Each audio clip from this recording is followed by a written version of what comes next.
मैं राहुल कुमार, स्वागत है आपका वरण्यम एजुकेशन के इस यूट्यूब चैनल में। और आज के इस वीडियो में एमएस वर्ड का रेफरेंस मेन्यू पढ़ाएंगे। इससे पहले 3 क्लास एमएस वर्ड का हम दे चुके हैं, जो कि आप अपने स्क्रीन पे यहाँ पर अभी देख भी पा रहे होंगे। देखिए, ये जो स्क्रीन पे भी आप देख रहे हैं, ये बेल्ट्रॉन को लेकर के अलग अलग वीडियोज़ है। जैसे यहाँ पर से एमएस वर्ड का बहुत इंपॉर्टेंट ये क्वेश्चन है, इसमें देखिएगा, इसको जरूर ज़्यादातर देखना चाहिए लोगों को। उसके बाद फिर यहाँ पर से और भी अलग अलग प्रकार के क्वेश्चन है, लेकिन अगर नीचे आते हैं तो यहाँ पर से देखिएगा कि ये जो है एमएस वर्ड का पहला क्लास का वीडियोज़ है। ठीक है, तो ये एमएस वर्ड का पहला क्लास है। इसके बगल में और भी कई सारे वीडियो है।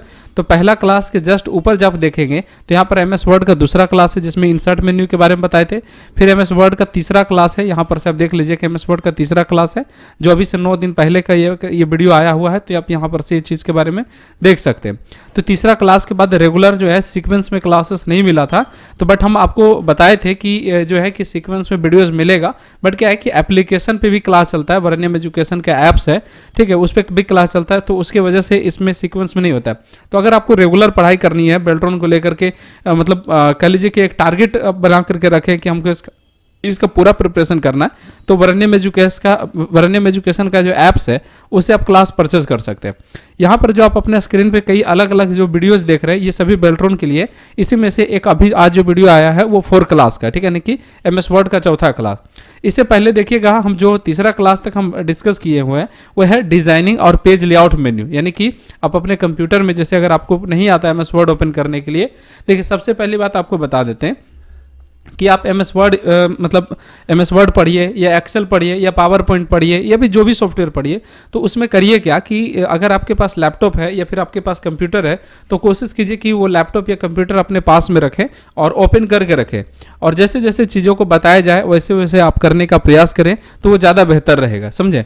तो सबसे पहले क्या करना है इसमें आपको कि कंप्यूटर में यहाँ पर कॉर्नर में जाना है और एमएस वर्ड लिख लीजिए, या फिर सिर्फ वर्ड भी लिख सकते हैं। ठीक है, जब आप वर्ड लिखिएगा तो इस तरह का ऑप्शन आ जाएगा, या फिर कीबोर्ड के साथ Windows+R प्रेस करेंगे तो रन ओपन होगा। कुछ इस प्रकार से रन ओपन होता है। इसमें विन वर्ड लिख करके इंटर बटन प्रेस कर देते हैं। ऐसा करने से हमारे कंप्यूटर में एमएस वर्ड क्या हो जाता है, ओपन हो जाता है। ठीक है, एमएस वर्ड ओपन होने तक हम आपको बता चुके हैं कि पहला क्लास में हम पूरा लेआउट और पूरा बेल्ट्रॉन क्या होता है, किस तरह से प्रिपरेशन करना है, सारा चीज़ हम इसका प्रिपरेशन करने से रिलेटेड सारा चीज़ हम बता चुके हैं। यानी कि हम डिज़ाइन और लेआउट तक हम तीसरा क्लास में हम कैप्चर कर चुके हैं। तो आज के इस वीडियो में हम आगे बात करेंगे, यानी कि रेफरेंस और मेलिंग या फिर और आगे के ऑप्शन के बारे में। तो आज के इस वीडियो में हम सबसे पहले देख लेते हैं कि कहाँ तक चीज़ें चल पाता है। तो सबसे पहले देखिए हम रेफरेंस के बारे में जानेंगे। देखिए अदर सभी मतलब सॉफ्टवेयर में देखिए, जैसे एमएस वर्ड में क्या होता है कि हम इंसर्ट पढ़े थे, डिजाइन पढ़े हैं, लेआउट पढ़े हैं, ठीक है, होम पढ़े हैं, फाइल मेन्यू पढ़े हैं। उसके अपेक्षा रेफरेंस सबसे कम क्वेश्चन होता है। मतलब इससे क्वेश्चन होता ही नहीं है, जनरली ऐसा ही होता है। ठीक है, लेकिन हाँ, फिर भी इसके बारे में जानना जरूरी है। तो जिस तरह से सभी मेन्यू को हम जानते थे, जिस तरह से हम सभी मेन्यू को समझते थे, उसी प्रकार इसको भी समझेंगे। इसके बाद फिर मेलिंग को हम समझेंगे। तो देखिएगा रेफरेंस मेन्यू में क्या है कि रेफरेंस मेन्यू में सबसे पहला ऑप्शन का नाम यहाँ पे दिया हुआ होता है, जिसका ग्रुप का नाम है टेबल ऑफ कंटेंट। यानी कि सभी मेन्यू की तरह जैसे होम पे क्लिक करते थे तो सबसे पहला ग्रुप का नाम क्या था, क्लिपबोर्ड था। उसके बाद फिर फॉन्ट है, फिर पैराग्राफ है, फिर स्टाइल है और एडिटिंग है। ठीक है, उसी तरह से जब हम रेफरेंस पे क्लिक करते हैं तो रेफरेंस पे भी ग्रुप है बना हुआ, जिसका पहला ग्रुप का नाम क्या लिखा हुआ, टेबल ऑफ कंटेंट। उसका फिर दूसरा का नाम है फुटनोट है, तीसरा का नाम है सिटीजन्स एंड बिब्लियोग्राफी, फिर है कैप्शन है, उसका फिर इंडेक्स है और टेबल ऑफ ऑथोरिटीज है। ठीक है, इस प्रकार से क्या है कि अलग अलग प्रकार के ग्रुप में रेफरेंस मेन्यू को भी बांटा गया। ठीक है, जिस प्रकार से एमएस वर्ड में अदर सभी मेन्यू को बांटा गया था, उसी प्रकार से इसको भी अलग अलग ग्रुप में बांट दिया गया। इसमें ग्रुप में बांटने से सबसे रिलेटेड इसमें जो पहला बात यहाँ पर से होता है, तो पहला ग्रुप का नाम है टेबल ऑफ कंटेंट। इसमें सबसे पहला ऑप्शन का भी नाम क्या है, टेबल ऑफ कंटेंट। ठीक है, यहाँ पर से आप टेबल ऑफ कंटेंट के बारे में इससे 2-3 क्वेश्चन ही जो है पूछा जा सकता है या फिर पूछा जाता है। एक का नाम है यहाँ पर से इंसर्ट इंड नोट और दूसरा का नाम है इंसर्ट फुट नोट। ठीक है, यहाँ पर से देखिए फुट नोट और इंड नोट में अंतर होता है। फुटनोट का मतलब होता है कि प्रत्येक पेज के सबसे लास्ट में अप्लाई होते जाएगा। जिस प्रकार से आप एक को मतलब इंसर्ट मेन्यू के अंदर फुटर पढ़ाया गया था, उसी प्रकार से यहाँ पर से फुटनोट होता है। बट हाँ, एकदम सिमिलर नहीं है, बहुत अंतर है। ठीक है, एकदम सिमिलर वाला कोई बात नहीं। मतलब कह लीजिए कि 50% भी मैचिंग नहीं है। मैचिंग यही है कि दोनों का पोजीशन क्या होता है, पेज के नीचे की ओर होता है, यानी कि पेज की बॉटम की ओर होता है। ठीक है, बाकी सभी चीज़ में, किसी भी तरह की चीज़ में कोई इसमें मतलब सिमिलर चीज़ें नहीं है कि हाँ आप फुटर से और मतलब ये फुटनोट से कंपेयर कीजिए। ठीक है, सिमिलर बस यह है कि मतलब फुटर भी जो होता है पेज के नीचे होता है और फुटनोट भी जो क्या होता है पेज के नीचे ही होता है, ठीक है। इसके बाद फिर देखिएगा इसके ऊपर में यहाँ पर से देखते हैं इंड नोट नाम का ऑप्शन होता है, और इंड नोट से क्या होता है कि आपसे ये पूछा जाता है कि इंड नोट किस पेज के कहाँ पर अप्लाई किया जाता है। तो इंड नोट जो है पेज के आपको सबसे लास्ट अपने डॉक्यूमेंट, अगर मान लिया जाए कि हम 5 पेज या 10 पेज का हम डॉक्यूमेंट बनाए, ठीक है, तो 10 पेज का जो डॉक्यूमेंट बनाए तो उसके सबसे लास्ट में जाकर के क्या होगा कि अप्लाई होगा आपका इंड नोट, ठीक है। और प्रत्येक पेज के लास्ट में क्या अप्लाई होता है, तो आपका फुट नोट अप्लाई होता है, ठीक है। बस इसी से होता है। इसमें अगर आपको मतलब समझने और क्वेश्चन को लेकर के दिमाग में फिर भी बात चल रही है तो आप ये याद कर सकते हैं कि इसमें कितने ऑप्शन सिर्फ होते हैं, मतलब यानी कि कितने ग्रुप इसमें ऑप्शन को बांटा गया है, ठीक है।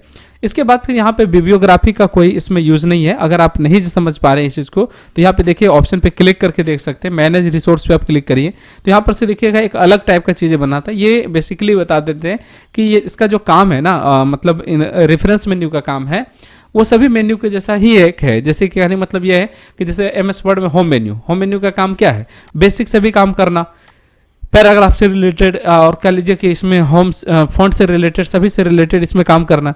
इंसर्ट मेन्यू का काम था कि हाँ भाई जैसे अगर कोई भी चीज़ें अगर आपको इंसर्ट करनी है, जैसे पिक्चर इंसर्ट करना है, चार्ट इंसर्ट करना, टेबल इंसर्ट करना है, शेप इंसर्ट करना, तो इंसर्ट करने के लिए यूज़ होता है। डिज़ाइन का काम था कि जैसे वाटरमार्क लगाना, पेज कलर लगाना, पेज बॉर्डर लगाना, इस तरह से। लेआउट का काम था पेज सेटअप करना। उसी तरह से रेफरेंस मेन्यू का काम होता है बुक से रिलेटेड, जैसे जिस जगह पे पब्लिकेशन का या फिर किताब छपता है ना तो वहाँ पर क्या होता है इसका यूज़ होता है। अगर आप इसमें देखिएगा कि बिब्लियोग्राफी नाम का ऑप्शन होता है जिसमें कि किताब से रिलेटेड कई तरह की बातें हो गया। मैनेज रिसोर्स पे क्लिक कीजिएगा तो यहाँ पर से भी किताब से रिलेटेड बातें होगा।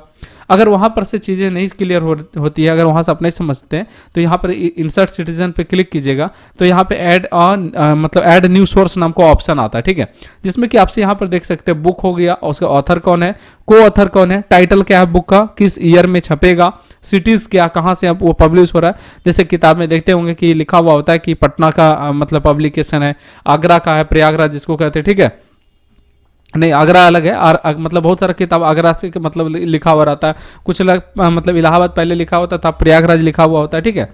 इसके अलावा आप इसी से रिलेटेड और भी चीज़ें, जैसे अगर आपको किताब के अलावा कुछ आपको दूसरा चीज़ लिखना है तो आप यहाँ पर से स्क्रॉल डाउन करके देख सकते हैं कि आपको क्या लिखना है। जैसे साउंड रिकॉर्डिंग में क्या होता है कि साउंड रिकॉर्डिंग पर क्लिक किए तो यहाँ पर से देखिए बता रहा है कि आपको क्या करना है। तो यहाँ पर जैसे कंपोजर कौन है साउंड का, ठीक है, परफॉर्मेंस कौन परफॉर्म कर रहे हैं, मतलब जो डांस है या फिर कह लीजिए परफॉर्म जो कौन कर रहे हैं उसके बारे में है, परफॉर्मर कौन है, उसके जस्ट पीछे टाइटल क्या है साउंड का, किस ईयर में रिप्रेजेंट होगा, कहाँ से ये मतलब ही हो जा रहा है, ठीक है, स्टेट कौन सा है, रीजन कौन सा, लैंग्वेज किस लैंग्वेज में इसको शूट किया जा रहा है। इस तमाम तरह के यहाँ पर से देख सकते हैं लैंग्वेज को लेकर के भी ऑप्शन दिया हुआ होता है, ठीक है। तो जितने भी प्रकार के यहाँ पर ऑप्शन है वो सभी का इसमें क्या होता है कि किताब या फिर और भी कई सारी चीज़ें लिखने के लिए, जैसे फिल्म लिखना, इंटरव्यू लिखना का मतलब केस लिखना, जैसे आप केस लिखना है तो इस पर केस वाला पे क्लिक करते हैं तो देखिए केस का टाइटल क्या है, केस नंबर क्या है, कोर्ट कौन सा है, ईयर क्या है, मंथ कौन सा है, डेट क्या है, सारा चीज़ इसमें मेंशन होता है। तो सभी के अकॉर्डिंग क्या आता है यहाँ पर ऑप्शन बदलते रहते हैं। यानी कि इसमें जो एक मतलब आपको एक नाम आपको बता दें तो इसमें आप कह लीजिए कि इसमें मतलब MS वर्ड में अगर मतलब रेफरेंस मेन्यू से क्वेश्चन अगर आप देखिएगा तो बहुत कम होता है। और बहुत कम क्या मतलब एक ही दो जो आपको हम अभी बता रहे थे, उदाहरण एग्जाम्पल में बता रहे थे कि फुट नोट हो गया, इंड नोट हो गया, टेबल ऑफ कंटेंट हो गया, बस इतना ही चीज़ें ऑप्शन पूछा जाता है। इसके अलावा अगर मैक्सिमम टू मैक्सिमम पूछा जाएगा तो इसमें क्रॉस एंड रेफरेंस से पूछा जाता है कि जैसे क्रॉस रेफरेंस कहाँ होता है। तो देखिए एक इंसर्ट में भी होता है। इंसर्ट में जब जाते हैं तो यहाँ पे लिंक ग्रुप में 3 ऑप्शन होता है। एक का नाम होता है लिंक, दूसरा का नाम होता है बुकमार्क और तीसरा का नाम क्या होता है यहाँ पर से क्रॉस रेफरेंस होता है, ठीक है। अच्छा, आप लोग में से बहुत सारे लोग जो ऐसे हैं जो मतलब पेड क्लास करना चाहते हैं तो हमारा वरण्यम एजुकेशन का पेड क्लास चलता है जो कि वरण्यम एजुकेशन के ऐप्स पे चलता है। तो आप वहाँ पर जाकर के कोर्स परचेस कर सकते हैं, ठीक है। यहाँ पर चीज़ों को देखने के लिए आप यहाँ पर देख सकते हैं और भी कई सारी चीज़ें हैं रेफरेंस में। तो रेफरेंस के कहने मतलब यह है कि अगर आप इसको बेहतर से बेहतर करना चाहते हैं या फिर मतलब बेहतर से बेहतर आप इसको समझना चाहते हैं तो बस आप इसमें ये समझ लीजिए चीज़ों को, ठीक है, कि जो आपका मतलब MS वर्ड में रेफरेंस मेन्यू है उसका सच में बहुत ज़्यादा काम आपको देखने को नहीं मिलेगा। समझ गया ना बात को, समझे कि नहीं? इसमें सच में बहुत ज़्यादा काम आपको देखने को नहीं मिलेगा, इसके मतलब गारंटी है, ठीक है। अब इसके बाद जो अगला मेन्यू होता है उस मेन्यू को कहते हैं हम लोग मेलिंग मेन्यू। कौन सा मेन्यू कहा जाता है? मेलिंग कहा जाता है, ठीक है। अब मेलिंग मेन्यू का काम जो है वो बहुत ज़्यादा होता है MS इसके अपेक्षा। मेलिंग मेन्यू जो है वो उससे रिलेटेड बहुत सारा क्वेश्चन आता है, तो हम अगले वीडियो में उसको हम कैप्चर करेंगे। इस वीडियो में ज़्यादा चीज़ें नहीं हैं, तो आपको हम इससे पहले जितने भी चीज़ें हैं वो आपको हम वीडियोस में दिखा दिए हैं कि जैसे आप यहाँ पर से देख सकते हैं कि क्लास 1 में है, आपको शुरू से बताया गया है क्लास 1, फिर क्लास 2 देख लीजिए, फिर क्लास 3 देख लीजिए, और आज जो है वो क्लास 4 है तो वो भी आप देख लीजिए, ठीक है। इसके बाद फिर मतलब कल जो मॉर्निंग में है, यानी कि 29 तारीख है कल, 29वां महीना ही लग रहा है ना, कैलेंडर चेक कर लेते हैं एक बार। हाँ देखिए 29वां महीना लग रहा है, और कल 29 फरवरी को यानी कि पहला वीडियो आएगा जिसमें कि मेलिंग के बारे में आपको चीज़ें इसमें बताया हुआ रहेगा। तो आज के इस वीडियो में बस इतना ही, मिलेंगे नेक्स्ट क्लास में जिसमें कि चीज़ों आपको मतलब उसमें और डिटेल्स चीज़ों को आपको हम बताएं।